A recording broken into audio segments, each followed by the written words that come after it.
28 SEALs pinned under enemy fire. A female F-35 pilot switched on the band radar to save them some. Stories are never written in history books. They survive only in the whispers of men who lived because one woman broke the rules. Her name was Ava Raines, call sign Falcon 3. And on a night when 208 soldiers were doomed to die, she chose to disobey God and country and to keep them alive. Bahrain Air Command. 2:47 hours. The hangar lights flickered in long, tired rows. The metallic scent of jet fuel mixed with ocean salt, and the low hum of generators kept the base from sinking into silence. Major Ava Raines stood in the corner, helmet under her arm, staring at her reflection in the canopy of an F-35 she was forbidden to fly. 3 months grounded. 3 months of being blamed for 4 dead pilots, her friends, because she'd signed the wrong authorization on a classified test system known only as Nightglass. Name had been erased from the active roster. Her wings were technically intact, but she wasn't allowed near the sky. Now the call had come in. 2888 Navy SEALs trapped deep in Karen Valley, Afghanistan. Boxed in by insurgents with anti-air systems scavenged from old Soviet sites. No comms, no air support, no radar allowed. Inside the operations room, Admiral Rourke's voice cut like glass. We do not, under any circumstance, activate radar. Nightglass was shut down for a reason. Ava stood behind him, silent, eyes fixed on the grainy thermal map of blinking red dots. Everyone a dying man. Major Raines, he said finally, without turning. You'll fly recon only. You watch, you report, you don't engage. She didn't answer right away. Her thumb brushed the edge of a worn silver coin in her pocket, engraved with words she wasn't supposed to remember. Figure 7, the night sees all. If they're still breathing, sir, she said quietly. I'll bring them home. No one noticed the tremor in her hand. No one but Chief Monsieur Miller, the old ground tech who'd served with her father decades ago. His eyes followed her out of the room. He knew that look. The stillness before a storm. Outside, the desert wind pressed hot against her face. She whispered to the jet like a prayer. You and me again, bird. One last flight. The engines answered in low metallic growls like a heartbeat returning from the dead. The black mountains of Karen Valley swallowed every signal. Radar silent. Satellites blind. Somewhere below, SEAL Team Echo, and their support platoons were pinned between 3 ridges, flares dying one by one. In the command bunker, the radio screamed with static and fragmented voices. We're losing men, request immediate. Then silence. Ava's F-35 broke through cloud cover, silver under moonlight. Her HUD glowed cold green, but half her instruments were dimmed. Command restrictions. She was a ghost in the sky, flying by instinct. Her co-pilot's voice crackled through the comms from ground ops. Falcon 3, confirm your visual. I've got smoke. Multiple fires. No heat returns, and stay off radar. We can't risk exposure. Ava clenched her jaw. She'd seen this kind of silence before. The same nothingness. On the screens the night her team vanished in the Nightglass test. Her oxygen mask pressed against her face as she descended lower, beneath detection range. The cockpit rattled with turbulence. The world narrowed to her breathing. In, hold, out, hold. Down below, through her night optics, she saw movement. Tracer fire slicing across the valley floor. Dozens of muzzle flashes, hundreds. My God, she whispered. They're everywhere. Base control came online again, voice sharp. Falcon 3, climb altitude. That's an order. But she didn't. Instead, her left hand moved to the side panel, hovering above a switch hidden behind a sealed cover. The red indicator beneath it read, System locked. Authorization required. She heard Rourke's words echo in her head. No improvisation. No hero moves. And then, The dying transmission replayed from the SEAL frequency. They're all around us. Tell my wife. Click. The hum of her engines felt suddenly human, like breath trembling in grief. She whispered, almost to herself, "They're not dying like that. Not again."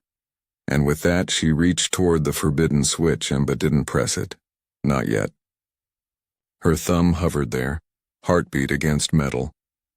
Below, the last American flare burned out. Darkness swallowed the valley whole. Back at base, Chief Miller stared at his monitor. He wasn't supposed to be watching her flight feed. Technically, there wasn't one. But old habits die hard, and he'd slipped into a backdoor channel left from the Nightglass project. Her vitals, flight pattern, oxygen levels, all visible in ghost code. He saw her hesitate, hand hovering near that switch. He muttered, "Don't do it, kid." But his voice broke halfway through. Behind him, Admiral Rourke entered quietly. "You're tracking her?" Miller didn't flinch. "Someone has to." Rourke folded his arms. "You know what happens if she flips that system. She'll light up every anti-air missile within 100 miles. Miller's jaw tightened. Or she saves 288 men who'll be dead before sunrise. In the cockpit, Ava's breath fogged her visor. Every heartbeat louder than the engines. She remembered her father. Captain Jonathan Raines. The man who died when she was 15, flying a rescue op he wasn't cleared for. The medal came in a box. The truth never did. Now she understood him. That moment when obedience and conscience collided, she whispered, "Guess I finally get it, Dad." She toggled the comms again. "Command, this is Falcon 3. No visual on survivors. I'm going lower." "Negative, Falcon 3, maintain altitude." But she was already diving. Wind screamed across the fuselage. Her screens began to glitch, static streaking the edges of her HUD. Then the red light pulsed again. She flipped the cover. The recessed red switch glowed faintly like an ember. Her fingers trembled once, then went still. "Forgive me," she breathed, and she pressed it. The cockpit went silent, then erupted in light. Lines of blue-white energy rippled across her display. Our radar so advanced it didn't ping, it listened. The valley appeared in crystalline clarity.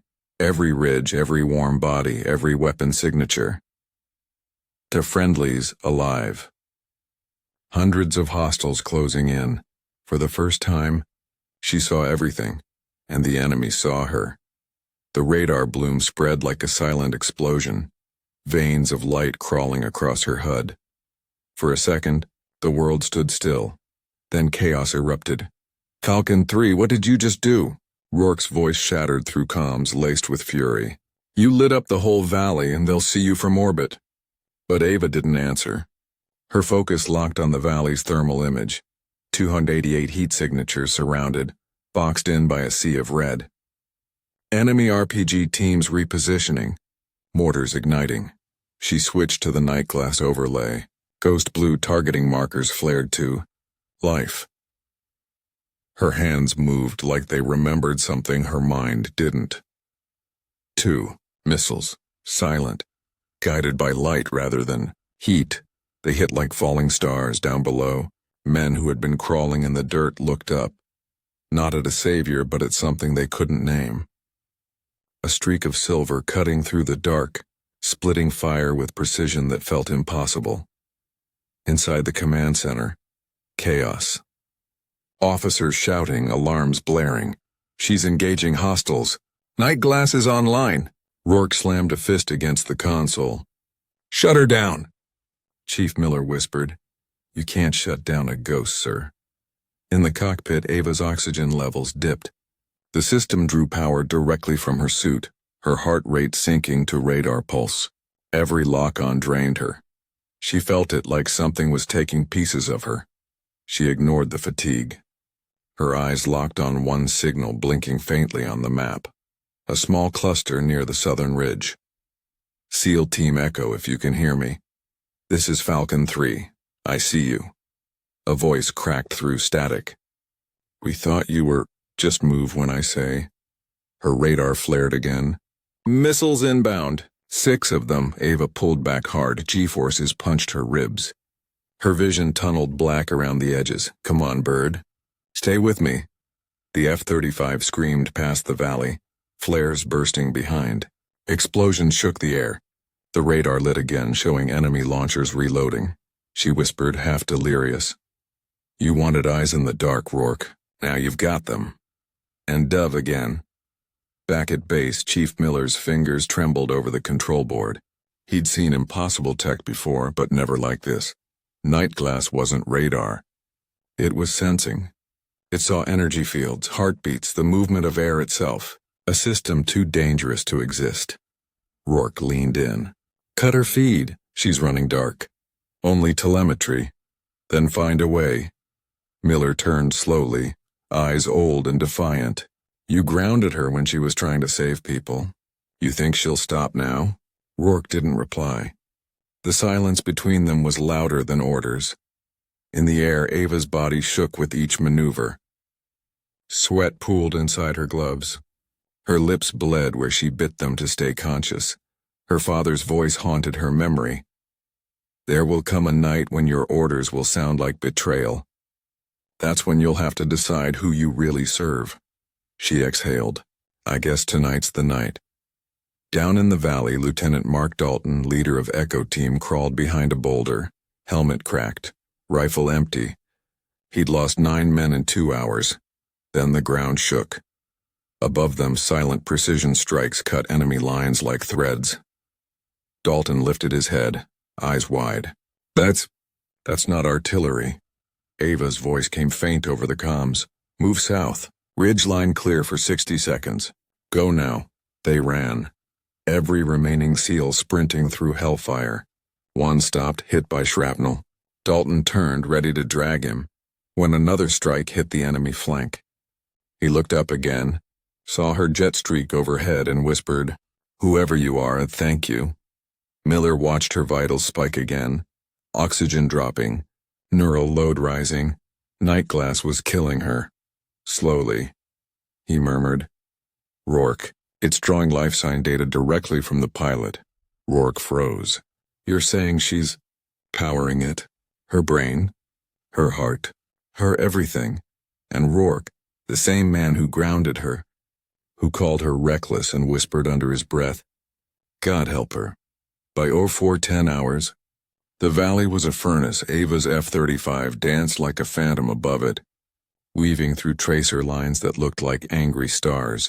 Her radar blinked, new signatures approaching fast from the north, airborne, enemy fighters. 3 of them. She was outnumbered, half her systems fried, radar overheating. Back at base, Rourke barked orders. Scramble interceptors. Negative, sir, we're dark. If we launch, they'll trace our location. Then pray she's faster than ghosts. Ava's breathing ragged. The cockpit filled with red light. System overload. The Nightglass interface whispered warnings across her HUD. Thermal surge. Neural feedback. Pilot integrity at risk. She ignored it. The first MiG locked on. She rolled hard right. Flares bursting behind her. A missile streaked past, detonating near her tail. Static filled her headset. She whispered to herself, Not tonight. She pulled vertical, sky spinning into black.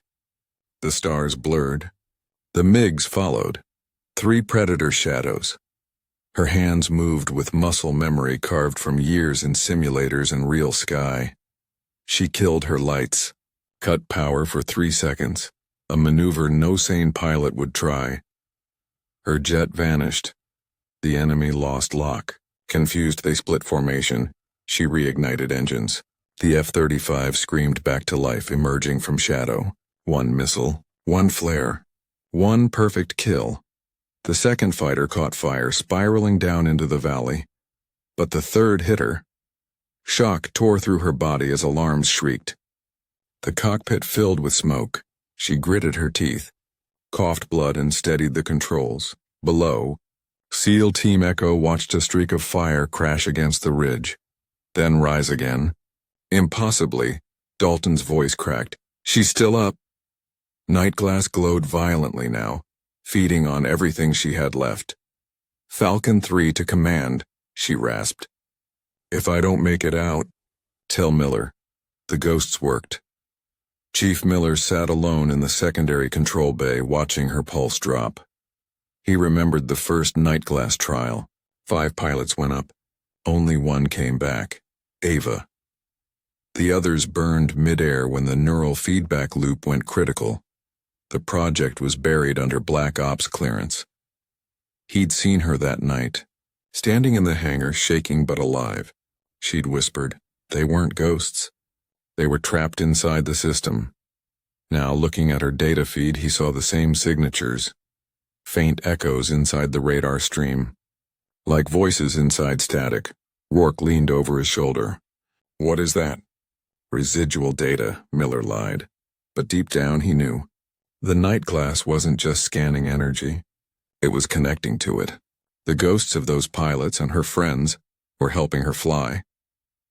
Ava blinked through pain as her HUD shimmered. For a second she saw faces, fleeting, transparent like memories reflected in glass. Then a voice, clear and calm, filled her headset. We've got your 6, Ava. Tears burned behind her eyes. She didn't have the strength to question it. She just flew. Down below, Dalton and the survivors reached the extraction ridge. Falcon 3, we're clear. Repeat, we're clear. Her hand trembled on the stick. Copy that. Stay down. Missiles locked again.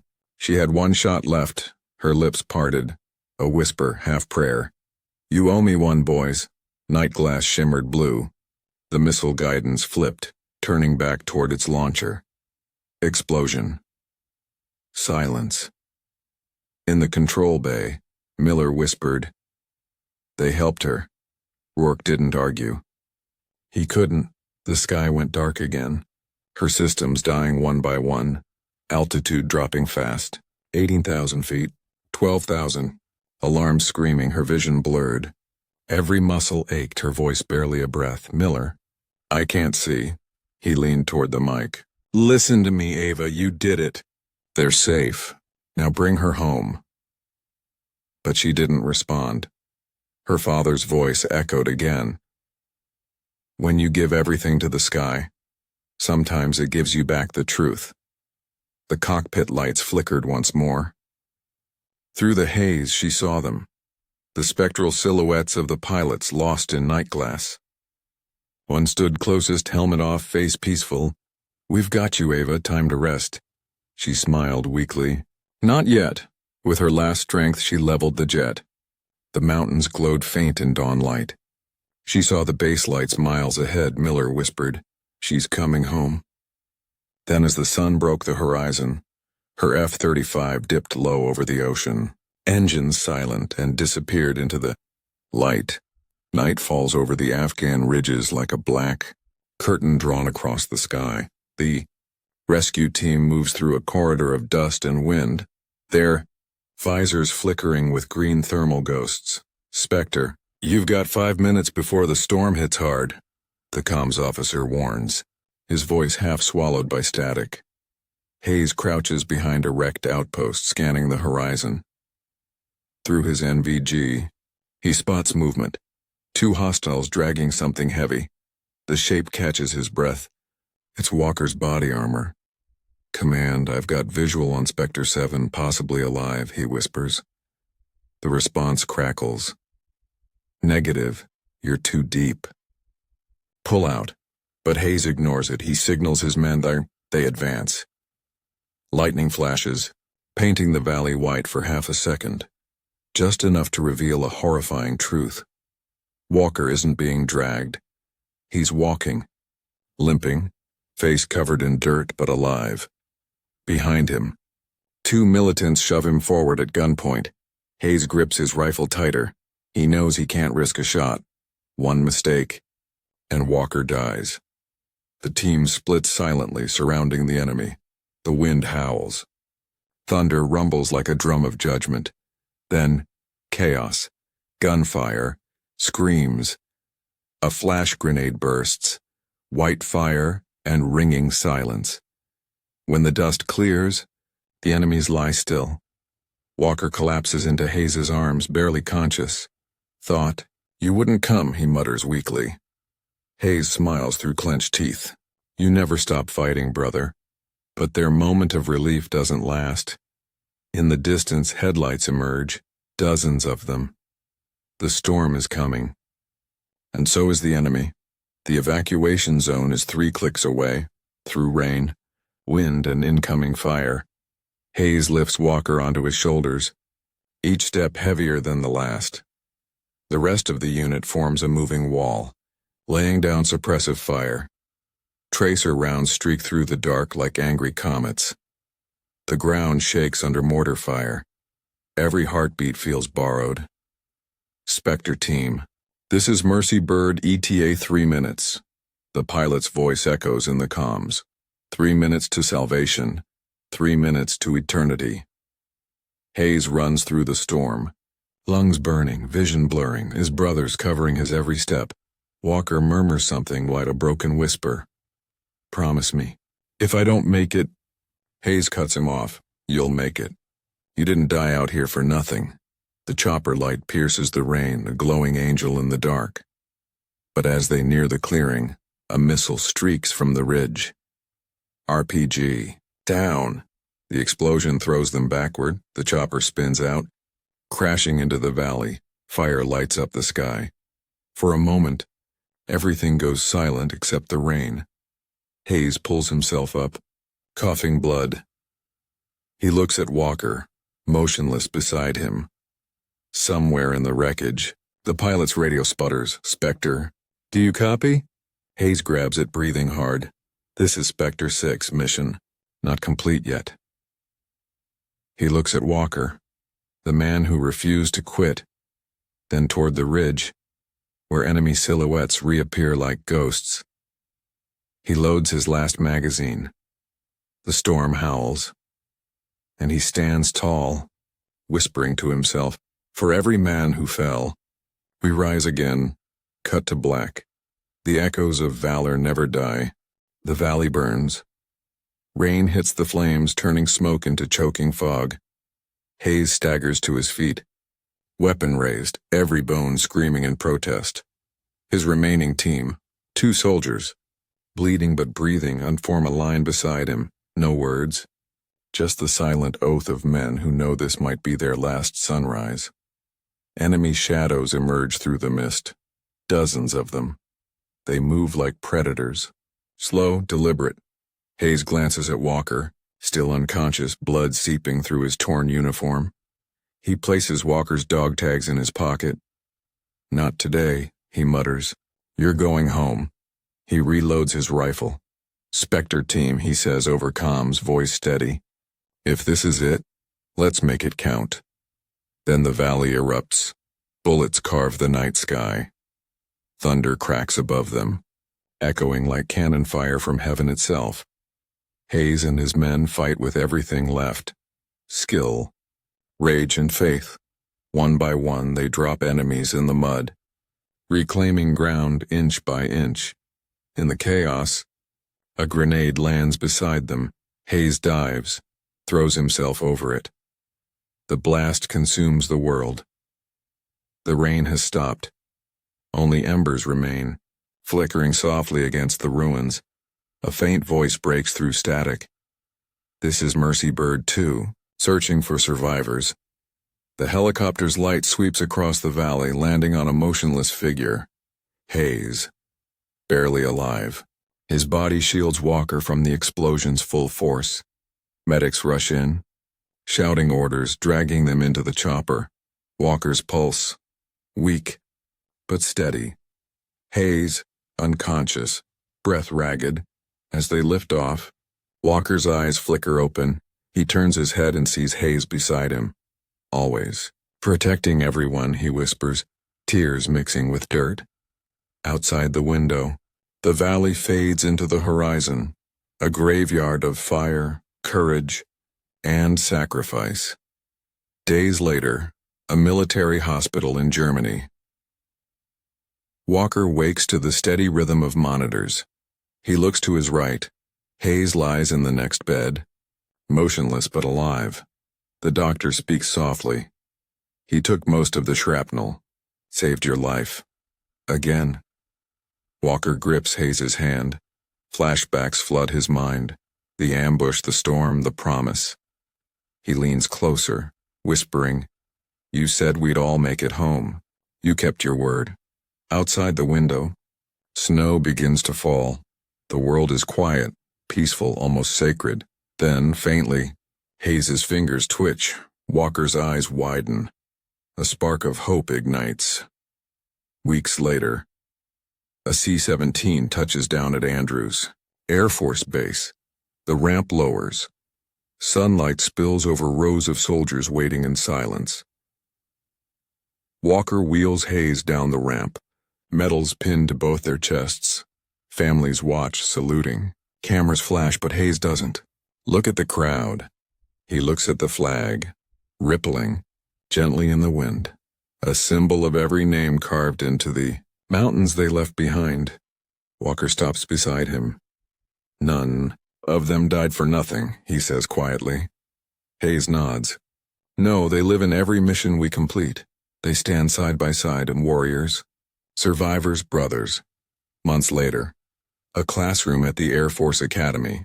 Walker, now an instructor, shows a faded photo of Spectre 7 to a room of young cadets. "These aren't just faces," he says. "These are the men who taught me what courage really means." He pauses, looking out the window at the training field. Courage isn't about surviving. It's about standing, even when the world falls. He places the photo on the desk, right beside Hayes's dog tags. The light catches them, shining softly like stars reborn. Somewhere outside, a flag flutters. The same wind that once carried smoke now carries peace. They were more than soldiers. They were the last heartbeat of valor in a world that forgot how to proceed, and though their bodies returned home, their echoes still walk among us. The music swells. A single piano note over slow-motion shots of the team's photo. The valley, the dog tags glinting in the sun. Dedicated to all who gave everything and never asked for anything in return. Then how silence. If this story touched your heart, make sure to subscribe for more true stories of courage and humanity. And tell us in the comments, where in the world are you watching from?